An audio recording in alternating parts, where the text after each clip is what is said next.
Sou a professora Cleane, de História, do 4º ano do Colégio Emaús. Sigam as orientações. Se o professor enviar algo para ser lido antes, leia. Escolha um lugar tranquilo para assistir sua videoaula. Faça as atividades com base na videoaula. Pessoal, eu deixei algumas atividades para vocês fazerem na última aula, né? Vou iniciar agora fazendo a correção, tá bom?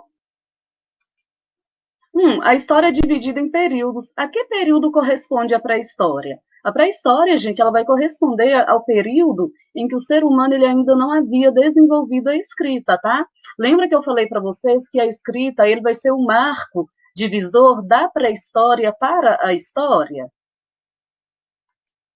2. Leia o texto a seguir. A escrita hieroglífica, né, é um sistema que usa figuras e símbolos chamados hieróglifos em vez de letras e palavras. Quando falamos em hieróglifos, quase sempre nos lembramos dos antigos egípcios. Contudo, outros povos como os maias usaram um sistema de escrita semelhantes a esse. Cada símbolo da escrita hieróglifa é chamado de hieróglifo. A palavra hieróglifo significa entalhe sagrado. Os egípcios escreviam os hieróglifos nas paredes de seus templos e monumentos públicos, entalhando-os na pedra ou pintando-os na madeira e em outras superfícies lisas. Os hieróglifos foram usados de muitos modos. Alguns eram representações diretas, por exemplo, o sol podia ser representado por um círculo grande com um círculo menor no centro. Outros hieróglifos representavam ideias associadas à figura. O sinal para sol podia servir também para dia. Os hieróglifos eram capazes de simbolizar ainda sons ou grupos de sons específicos. De acordo com o texto, marque as frases abaixo com V se verdadeiro ou F se falso. A escrita hieróglifica foi um sistema usado somente pelos egípcios? Falsa, ela foi usada por outros povos também, né? Como os maias, como citado no texto. A escrita hieroglífica era formada por letras. Não, ela era formada por símbolos, então também é falso.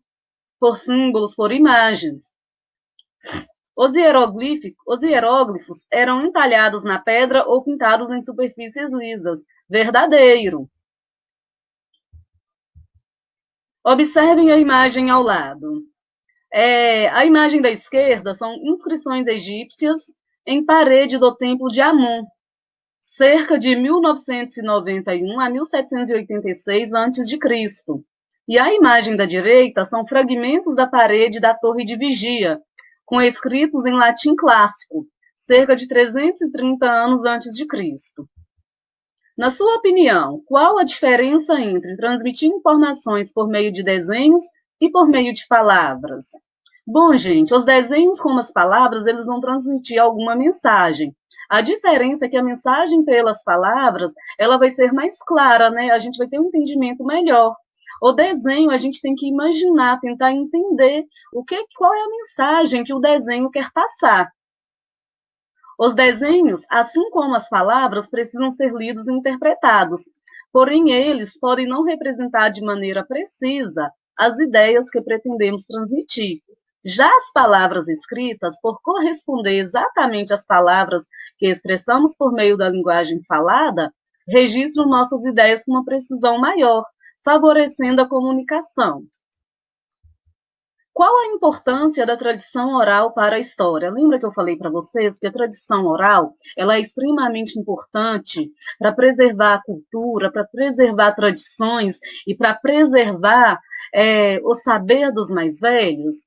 A tradição oral, gente, ela preserva a identidade de um local.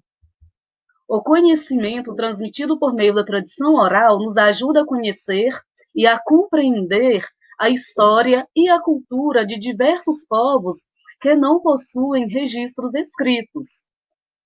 Então, a tradição oral, ela é de extrema importância para a gente conhecer como são essas sociedades que não desenvolveram a escrita, né, ou que não desenvolvem a escrita. Nós finalizamos a correção, nós vamos dar início agora sobre os povos indígenas, vamos conhecer um pouquinho mais, né, sobre esses povos que são tão importantes para a nossa população, para a nossa diversidade, que fazem parte da nossa população, e que é um povo tão rico em cultura, tão rico em conhecimento. Os povos indígenas, gente, eles já estavam aqui no território brasileiro quando os primeiros europeus chegaram, quando os portugueses chegaram aqui no litoral brasileiro. Esses povos indígenas, eles viviam em agrupamentos, eles tinham seu líder, que era o cacique, eles possuíam uma estrutura social, uma organização social, eles viviam dos recursos da natureza e eles valorizavam muito, gente, a natureza. Eles valorizam muito esses recursos naturais. O modo de vida deles é baseado na caça, na pesca, na coleta e no desenvolvimento da agricultura. Um dos produtos, né, que a gente tem mais conhecimento é a mandioca, né, que os povos indígenas já produziam há bastante tempo. Apesar desses povos, gente, pertencer a diferentes grupos, com algumas diferenças de comportamento e de cultura, eles possuem elementos comuns. Quais são esses elementos comuns? Por exemplo, a sua forma de organização, eles pintam o corpo, né? Então, assim, esses elementos vai consolidar, né, o que é a cultura indígena. Observem aqui nessa imagem um agrupamento indígena, eles estão fazendo uma fogueira, né, e parece que estão com um animal. Provavelmente deve ser para cozinhar esse animal, para fazer o seu alimento. Quando os portugueses chegaram aqui, gente, foi realizada uma primeira missa. Os portugueses, os europeus, né, eles tinham uma visão etnocêntrica, né, desses povos indígenas. Que visão é essa? Que esses povos indígenas, inclusive, uma visão errada, que esses povos indígenas, por não terem desenvolvido, né, a cultura como os europeus, que eram povos inferiores, mas essa é uma visão completamente errada. Quando Pedro Álvares Cabral chegou aqui no Brasil, junto a ele veio o Pero Vaz de Caminha. E Pero Vaz de Caminha relatou as suas impressões quando viu esses povos. E Pero Vaz de Caminha também relatou sobre a primeira missa que aconteceu aqui no território brasileiro. Segundo a carta de Pero Vaz de Caminha, a primeira missa no Brasil ela ocorreu no dia 26 de abril de 1500. Os portugueses acreditavam que os indígenas eles não tinham religião, que eles não cultuavam nenhum deus. Então, eles tiveram como missão também catequizar esses indígenas. E isso foi um problema muito grande, porque ia fazer esses indígenas perder a sua identidade cultural. Os indígenas vão assemelhar, vão assimilar a cultura dos portugueses, a cultura europeia, e vão acabar perdendo a sua identidade cultural. Só que esses indígenas, diferente do que os portugueses acreditavam, esses indígenas, eles tinham sim a religião deles, eles tinham sim a sua crença.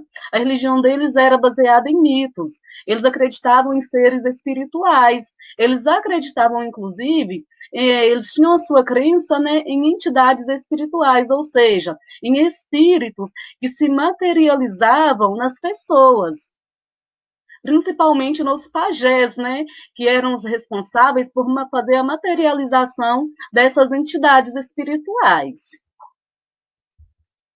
Quando os portugueses chegaram aqui, observem nesse mapa. Esse mapa está mostrando para a gente a população indígena que estava no litoral do Brasil.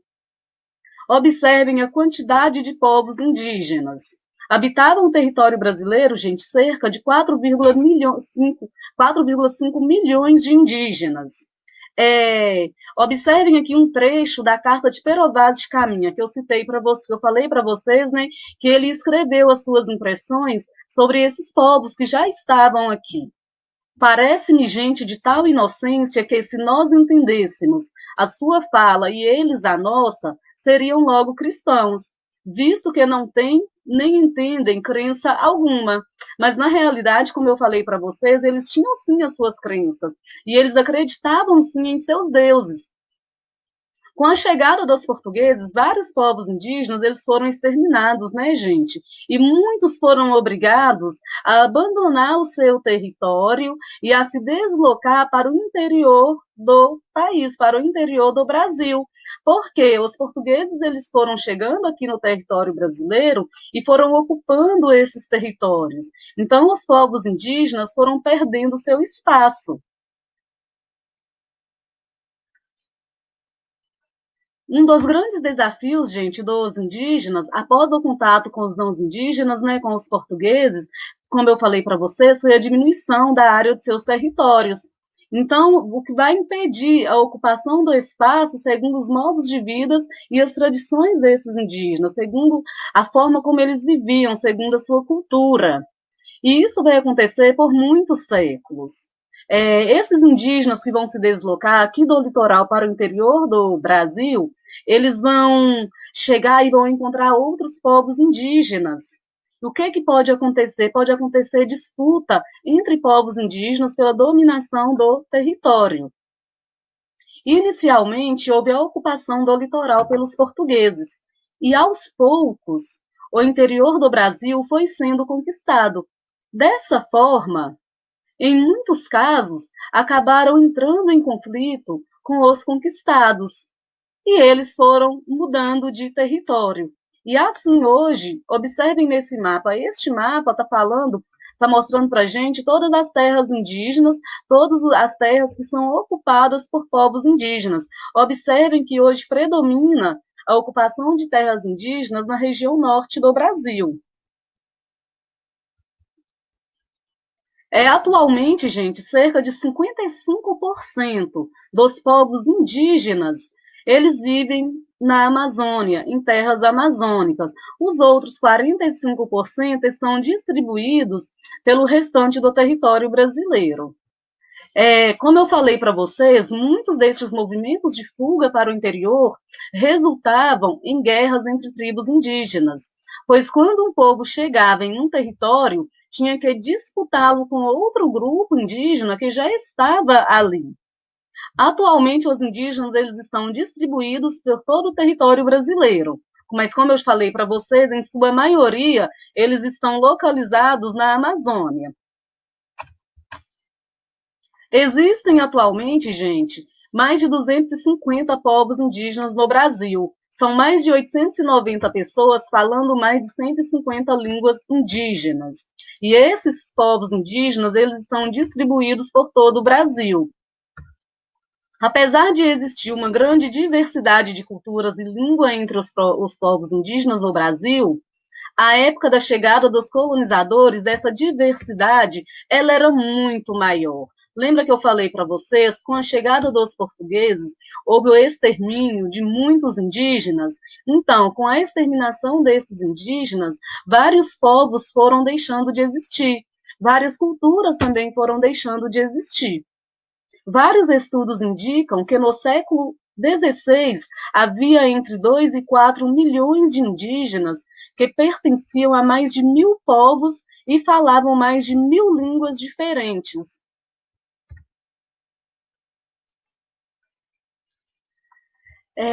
Os povos indígenas, gente, eles até, como eu falei para vocês, apesar de eles pertencerem a grupos diferentes, terem comportamentos diferentes, eles vão possuir elementos que vai caracterizar a sua cultura indígena. Durante milhares de anos, os povos que viviam no continente americano conviveram, compartilharam experiências e ideias, estabeleceram relações de troca, criando um conjunto de características comuns. Este conjunto de características permite chamar de ameríndios a todos os índios da América do Norte, da América Central e da América do Sul. Então, ameríndios são todos os índios do continente americano. Os indígenas, eles vão usar adornos corporais e pinturas. E esses tipos de adornos, essas representações, elas podem ter diferentes simbologias, elas podem representar diferentes coisas, por exemplo, quem é o líder de uma tribo, a qual tribo pertence esse líder. Então, essas simbologias vão ter diferentes significados para estes povos. Finalizamos, gente, por enquanto, a nossa aula. Se for preciso, assistam novamente a videoaula, tá? Façam anotações, registrem no caderno as principais informações.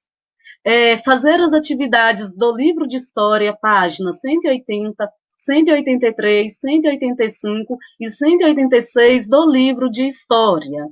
Façam com bastante atenção, façam com bastante carinho. Até a próxima aula e bons estudos para vocês, tá bom? E lembrem-se, juntos no caminho certo.